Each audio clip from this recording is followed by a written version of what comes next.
નમસ્કાર, મારું નામ છે વાઘ આશા નિખિલભાઈ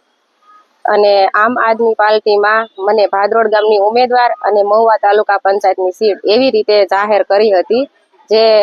અરવિંદભાઈ વાઘ ભાદરોડ ગામના છે તેમને અને રાજેન્દ્રભાઈ બારૈયા આમ આદમી પાર્ટીના પ્રમુખ અને બ્રિજરાજસિંહ દિલ્હીવાળા અરવિંદભાઈ વાઘ છે એમણે મને કીધેલું કે તમે આમ આદમી પાર્ટીના ઉમેદવાર તરીકે ઉભા રહ્યો, જે તમે સારા કામો કરશો લોકોના અને અમે તમારી સાથે છીએ, તમને ટિકિટ કન્ફર્મ મળી જવાની છે ને સામેવાળા જે કાંઈ છે એ મારા મિત્ર છે રાજેન્દ્રભાઈ બારૈયા. એવી રીતે રાજેન્દ્રભાઈએ પણ મને ફૂલ બાહેંધરી આપેલી હતી કે બેન તમારી ટિકિટ કન્ફર્મ છે, તમે ઊભા રહી જાઓ પાર્ટીમાં અને તમે સારા ઉમેદવાર છો અને આ બધી જવાબદારી મારી છે ટિકિટ તમને અપાવવાની. અને એવી જ રીતે દિલ્હીથી બ્રિજરાજસિંહ એમણે પણ કીધેલું હતું કે બેન આ ટિકિટ તમને મળી ગઈ કન્ફર્મ, તમે પ્રચાર ચાલુ કરી દો. એવી જ રીતે મેં ભાદરોડ ગામમાં ડોર ટુ ડોર પ્રચાર ચાલુ કરી દીધો હતો, જે મેં 2 થી 3 જણાને લઈ અને એટલું મેં પેટ્રોલ વાળ્યું ગાડી, અમે એટલા હેરાન થઈ ગયા અને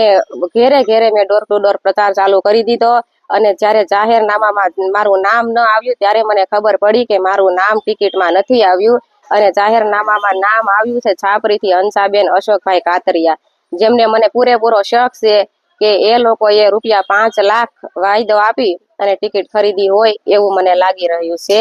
જે પાછલા 2 દિવસ પછી મારા ઘરે 6 તારીખનું હવન હતું, એમાં વ્યક્તિઓ આવેલા હતા, મારા સમાજના સગા સંબંધીઓ બધા વાતો કરવા લાગ્યા કે આ ટિકિટ તમારી ત્યાં કપાણેલી છે બેન, જ્યાં એ લોકોએ પૈસાનો વહીવટ કરી લીધેલો હતો. પછી તો ભાઈ એ લોકોએ અમને ઘરે આવી અને ધમકી આપી ગયા હતા. જે 5 તારીખના અશોકભાઈ કાતરિયા મારા ઘરે આવ્યા હતા અને એ એવું કહેતા હતા કે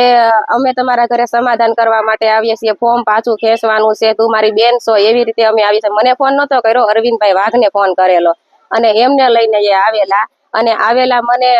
સમાધાન કે ટિકિટ પાછી ખેંચવા માટે નહોતા આવેલા, પણ એ મને બ્લેકમેલ કરી અને ફરિયાદ ન કરું, આગળની કાર્યવાહી ન કરું અને ચૂંટણીમાં હું ઊભી ન રહું એ માટે મને ફોર્સ કરવા માટે આવેલા. અને ત્યારે એને એમ કીધું કે તારા બાપનું ગામ નથી, ચૂંટણી તો હું લડીશ અને ટિકિટ તો મને મળશે.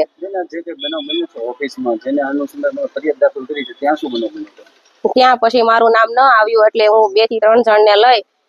નહીં 4 થી 5 જણને લઈને હું રાજેન્દ્રભાઈ બારૈયા એમની ઓફિસે પહોંચી અને ત્યાં મેં રિક્વેસ્ટ કરી અને અરવિંદભાઈ વાઘ મારા તરફથી એ 2 હાથ જોડીને આજીજી કરી કે અમારી ઇજ્જતનો સવાલ છે, તમે આ લોકો પાસે પ્રચાર કરાયો છે, તમે આમને ટિકિટ આપો અને એમનો પૂરો હક હતો અને એને પ્રચાર કર્યો છે ને તમે વચન આપેલું હતું. છતાં પણ રાજુભાઈએ એ જ વાત કરી છે કે હજી જોઈએ છે, વિચારીએ છીએ, આગળ પ્રચાર ચાલુ રાખો, વિચારશું, ટિકિટ મળશે.